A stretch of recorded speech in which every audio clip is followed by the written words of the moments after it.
November மாதம் 13ஆம் தேதி பொதுக்காலம் 32ஆம் வாரம் புதன்கிழமை. முதல் வாசகம். திருத்துதர் பவுல் தீத்துவுக்கு எழுதிய திருமுகத்திலிருந்து வாசகம். அதிகாரம் 3. இறை வார்த்தைகள் 1 தொடக்கம் 7 முடிய. அன்புக்குரியவரே, நீ அவர்களுக்கு நினைவூட்ட வேண்டியவை தலைவர்களுக்கும் அதிகாரிகளுக்கும் அவர்கள் பணிந்து கீழ்ப்படிய வேண்டும். அனைத்து நற்செயல்களையும் செய்ய ஆயுத்தமாய் இருக்க வேண்டும். எவரையும் பழித்துரைக்கலாகாது, சண்டையிடலாகாது. கனிந்த உள்ளத்தினராய் மக்கள் அனைவரோடும் நிறைந்த பணிவுடன் பழக வேண்டும். ஏனெனில் நாமும் ஒரு காலத்தில் அறியாமையில் இருந்தோம், கீழ்ப்படியாமல் இருந்தோம், நெறி தவறி சென்றோம். தீய நாட்டங்களுக்கும் பல்வகை சிற்றின்பங்களுக்கும் அடிமைகளாய் இருந்தோம். தீமையிலும் பொறாமையிலும் உழன்றோம். காழ்ப்புணர்ச்சி கொண்டவராய் ஒருவர் மற்றொருவரை வெறுத்தோம். நம் மீட்பராம் கடவுளின் நன்மையையும் மனித நேயமும் வெளிப்பட்ட போது நாம் செய்த அறச்செயல்களை முன்னிட்டு அல்ல, மாறாக தம் இரக்கத்தை முன்னிட்டு புதுப்பிறப்பு அளிக்கும் நீரினாலும் புதுப்பிக்கும் தூய ஆவியாலும் கடவுள் நம்மை மீட்டார். அவர் நம் மீட்பராகிய இயேசு கிறிஸ்துவின் வழியாக தூய ஆவியை நம்மீது நிறைவாக பொழிந்தார். நாம் அவரது அருளால் அவருக்கு ஏற்புடையவர்களாகி நாம் எதிர்நோக்கி இருக்கும் நிலைவாழ்வை உரிமை பேராக பெரும்பொருட்டே இவ்வாறு செய்தார். இது ஆண்டவர் வழங்கும் அருள்வாக்கு. இறைவா, உமக்கு நன்றி. நற்செய்தி வாசகம். கடவுளை போற்றி புகழ அந்நியராகிய உம்மை தவிர வேறு எவரும் திரும்பி வர காணோமே. லூக்கா எழுதிய தூய நற்செய்தியிலிருந்து வாசகம். அதிகாரம் 17 வசனங்கள் 11 - 19 வரை. அக்காலத்தில் இயேசு எருசலேமுக்கு போய்க் கொண்டிருந்த போது கலிலேய சமாரிய பகுதிகள் வழியாக சென்றார். ஒரு ஊருக்குள் வந்தபொழுது 10 தொழுநோயாளர்கள் அவருக்கு எதிர்கொண்டு தூரத்தில் நின்று கொண்டே, ஐயா, இயேசுவே, எங்களுக்கு இரங்கும் என்று உரக்க குரல் எழுப்பி வேண்டினார்கள். அவர் அவர்களை பார்த்து, நீங்கள் போய் உங்களை குருக்களிடம் காண்பியுங்கள் என்றார். அவ்வாறே அவர்கள் புறப்பட்டு போகும்போது அவர்கள் நோய் நீங்கிற்று. அவர்களுள் ஒருவர் தம் பிணி தீர்ந்திருப்பதைக் கண்டு உரத்த குரலில் கடவுளை போற்றி புகழ்ந்து கொண்டே இயேசுவிடம் திரும்பி வந்தார். அவருடைய காலில் முகங்குப்புற விழுந்து அவருக்கு நன்றி செலுத்தினார். அவரோ ஒரு சமாரியர். இயேசு அவர்களை பார்த்து, 10 பேர்களினதும் நோயும் நீங்கவில்லையா? மற்ற 9 பேரும் எங்கே? கடவுளை போற்றி புகழ அந்நியராகிய உம்மை தவிர வேறு எவரும் திரும்பி வர காணோமே என்றார். பின்பு அவரிடம், எழுந்து செல்லும், உமது நம்பிக்கை உமக்கு நலம் அளித்தது என்றார். இது ஆண்டவரின் அருள்வாக்கு. கிறிஸ்துவே, உமக்கு புகழ். அன்புக்குரியவர்களே, இயேசு குணம் பெற்ற தொழுநோயாளர்களிடமிருந்து நன்றியுணர்வை எதிர்பார்த்ததற்கான காரணம், இப்படிப்பட்ட நன்றியுணர்வு அவருக்கு தேவை என்பதால் அல்ல, மாறாக நன்றியுணர்வு அந்த தொழுநோயாளிகளின் நலவாழ்விற்கு தேவை என்பதாலேயே. நம்மால் செய்யப்படக்கூடிய அத்தனை நல்ல காரியங்களையும் செய்த பின்பு, நாங்கள் பயனற்ற பணியாளர்கள், எங்கள் கடமையைத்தான் செய்தோம், நேற்றைய வாசகம் என்று சொல்ல வேண்டும் என்று கற்றுக் கொடுத்த இயேசு, தன்னால் முடிந்த நல்ல காரியத்தை பிறருக்கு செய்த பின்பு அவர்களிடமிருந்து நன்றியுணர்வை எதிர்பார்த்திருப்பாரா என்பது ஒரு கேள்விக்குறிதான். நன்றியுணர்வு அந்த தொழுநோயாளர்களது வாழ்வை வளமாக்கும் என்ற காரணத்தினாலேயே அவர் அவர்களிடம் அந்த நன்றியுணர்வை எதிர்பார்த்தார். அன்பிற்குரியவர்களே, நன்றியுணர்வு நம்மில் ஏற்படுத்தும் சில நல்ல தன்மைகளையும் குணங்களையும் குறித்து சிந்திக்கலாம். மார்டின் செலிக்மேன் என்பவர் ஒரு நேர்மறை உளவியலாளர், பாசிட்டிவ் சைக்காலஜிஸ்ட். இவர் நன்றி சிகிச்சை கிராட்டிடியூட் தெரப்பி என்பதை பிரபலமாக்கினார். ஒரு மனிதர் தன் வாழ்வில் நடந்த நல்ல காரியங்களை அடிக்கடி நினைவு கூர்ந்து கடவுளுக்கும் பிறருக்கும் நன்றி கூறும்போது அது ஒரு மனிதரின் நோய் எதிர்ப்பு சக்தியை கூட்டுகிறது, உடல் நலத்தை பெருக்குகிறது, மனநலத்தை உயர்த்துகிறது என்பதை பல ஆய்வுகள் மூலம் செலிக்மான் சுட்டிக்காட்டினார். நன்றியுணர்வு அதை பெறுகிறவர்களுக்கு மட்டுமல்ல, அதை கொண்டிருப்பவருக்கு மகிழ்ச்சியை கூட்டுகிறது என்பதை எடுத்துரைத்தார். நன்றியுணர்வு உள்ள மனிதரது உள்ளத்தில் கசப்புணர்வு அதிகம் இருக்காது, எதிர்மறை தன்மைகள் ஏராளமாக இருக்காது, குறை கூறுகின்ற தன்மைகள் குறைவாகவே இருக்கும். அதாவது நன்றி கூறுகிற மனிதர் மனதில் நிறைவோடு இருக்கின்றார் என்று அர்த்தம். எனவே இயேசு அன்று ஏனைய 9 பேரிடமிருந்தும் இன்று நம்மிடமிருந்தும் நன்றியுணர்வை எதிர்பார்ப்பதற்கான காரணம் நம் உள்ளம் கசப்பற்றதாக நல்லதாக மாறும் என்பதாலேயே. இன்றைய முதல் வாசகத்தில் புனித பவுல் தீத்துவுக்கு எழுதிய திருமுகத்தில் சுயமைய வாழ்வு வாழாமல், அதாவது அகந்தை உள்ளவர்களாக வாழாமல் பிறர் மைய வாழ்வு வாழ வேண்டும் என்று அறிவுறுத்துகின்றார். அகந்தையை ஒழிப்பதற்கான அற்புதமான வழிகளில் ஒன்று நன்றியுணர்வு என்று சொன்னால் அது மிகையல்ல. கேட்பதற்கு கொஞ்சம் ஆச்சரியமாக இருந்தாலும் உண்மை அதுதான்.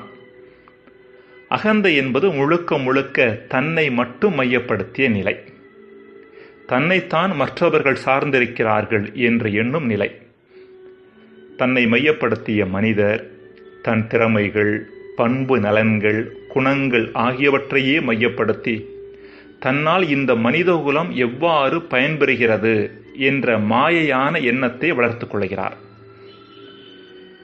அதிகமாக நன்றி செலுத்துகிறவர்களோ சுயசார்புடைய நான் என்பது முற்றிலும் மாயை என்பதை அறிந்து கொள்கிறார்கள். அது போலியானதுதானே ஒழிய உண்மையல்ல என்பதை உணர்ந்து கொள்கின்றார்கள். மற்றவர்களுடைய உதவி இல்லாமல், இந்த இயற்கையின் ஒத்துழைப்பு இல்லாமல், ஆண்டவனின் அருள் இல்லாமல் தன் வாழ்வில் ஓர் இஞ்சு கூட முன்னே வந்திருக்க முடியாது என்ற நிதர்சனத்தை அறிந்து வைத்திருக்கின்றார்கள். அன்பிற்குரியவர்களே, வாழ்வில் நடக்கின்ற சிறு சிறு காரியங்களுக்காக, உணவிற்காக, உடைக்காக, சுவாசிக்கின்ற காற்றிற்காக, அணிந்திருக்கின்ற செருப்பிற்காக நாம் நன்றி சொல்லுகின்ற பொழுது நாம் எந்த அளவிற்கு நம்மை சுற்றியுள்ள மனிதர்களையும் இயற்கையையும் கடவுளையும் சார்ந்திருக்கிறோம் என்கிற உண்மை நமக்கு தெரிய வரும். இப்படிப்பட்ட உண்மை நமக்கு புலப்பட ஆரம்பிக்கின்ற பொழுது பிறர் அன்பும் பிறர் நலமும் தானாகவே நம்முடைய வாழ்க்கைக்குள் வந்துவிடும். நம்மை மையப்படுத்தி வாழுகின்ற தன்மையானது பல மடங்கு குறைந்துவிடும். உலக புகழ்பெற்ற ஆங்கில கவிஞர் G.K. செஸ்டர்டன் இவ்வாறு சொல்கிறார்: நீங்கள் உணவு உண்பதற்கு முன்பாக கடவுளுக்கு நன்றி செலுத்துகிறீர்கள், நல்லதுதான். நானோ இன்னும் ஒரு படி மேலே செல்கின்றேன். ஒரு நாடகத்தை பார்க்க நேரிட்டால் அதற்கு முன்பாக நன்றி சொல்லுகின்றேன். ஒரு புத்தகத்தை வாசிக்க ஆரம்பிக்கும் முன்பாக நன்றி சொல்லுகின்றேன். விளையாடுதல், நீந்துதல், நடத்தல், நடனமாடுதல், எழுதுதல் போன்ற எந்த காரியத்தை செய்தாலும் அதற்கு முன்பாக கடவுளுக்கும் பிறருக்கும் நன்றி கூறுகிறேன் என்று சொன்னார். ஜெபம். இறைவா, நன்றியுணர்வை வளர்த்துக் கொள்வதன் மூலம் எம் வாழ்வை நலமாக்கிக் கொள்ள முடியும் என்பதை உணர வரம்தாரும். ஆமேன்.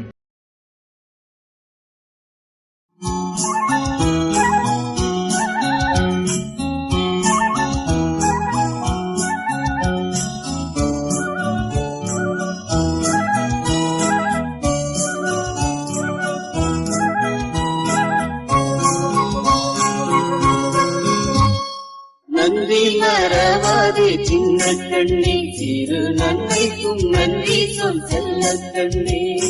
நன்றி மறவாதே சின்ன கண்ணே, சிறு நன்மைக்கும் நன்றி சொல் செல்ல கண்ணே.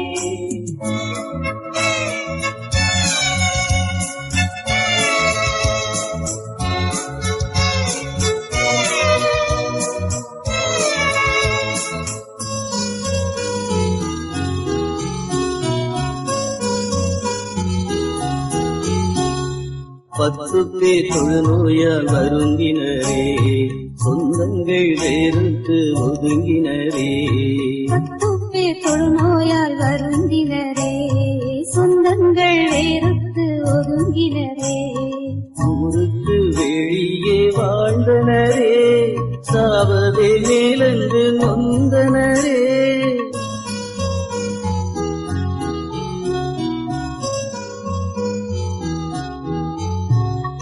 இயேசுவே நமது நம்பிக்கையாம் என்றவர் நம்பி சென்றனரே. இயேசுவே நமது நம்பிக்கையாம் என்றவர் நம்பி சென்றனரே. இயேசுவே எம்மேல் இறங்குமையா என்று மன்றாடின தூரம் நின்று. நன்றி மறவாதே சின்ன கண்ணே, திரு நன்மைக்கும் நன்றி சொல் செல்ல கண்ணே.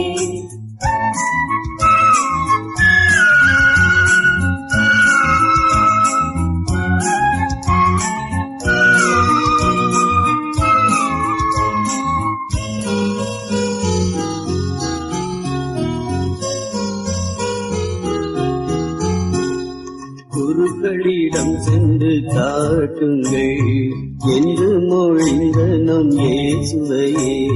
குருக்களிடம் சென்று காட்டுங்கள் என்று மொழிந்த நம் இயேசுவையே. குருவிகள் நம்பி போனவரின் பருத்திய நோயும் நீங்கியதே.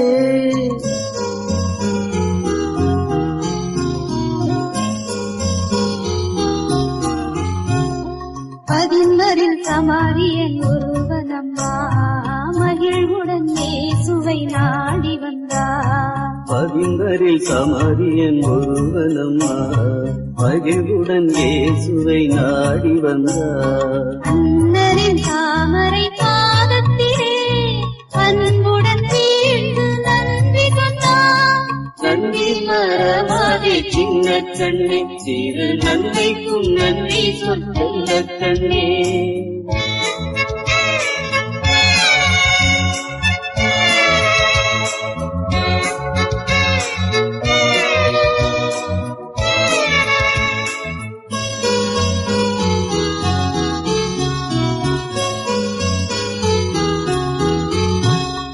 பத்து பேர் அல்லவா குணமடைந்தார், 9 யூதர்கள் எங்கே சென்றார்? 10 பேர் அல்லவா குணமடைந்தார், 9 யூதர்கள் எங்கே சென்றார்? நன்றியை சொல்லி வாழ்த்திடவே அந்நியன் இவன் தான் வந்தனோ.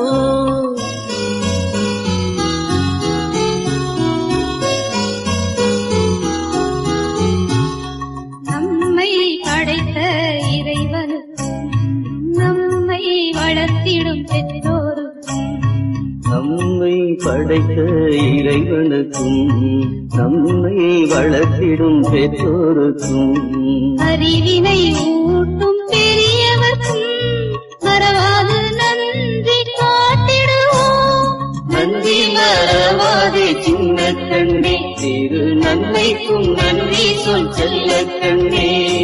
நன்றி மறவாதே சின்ன கண்ணே, திரு நன்மைக்கும் நன்றி சொல் செல்ல கண்ணே.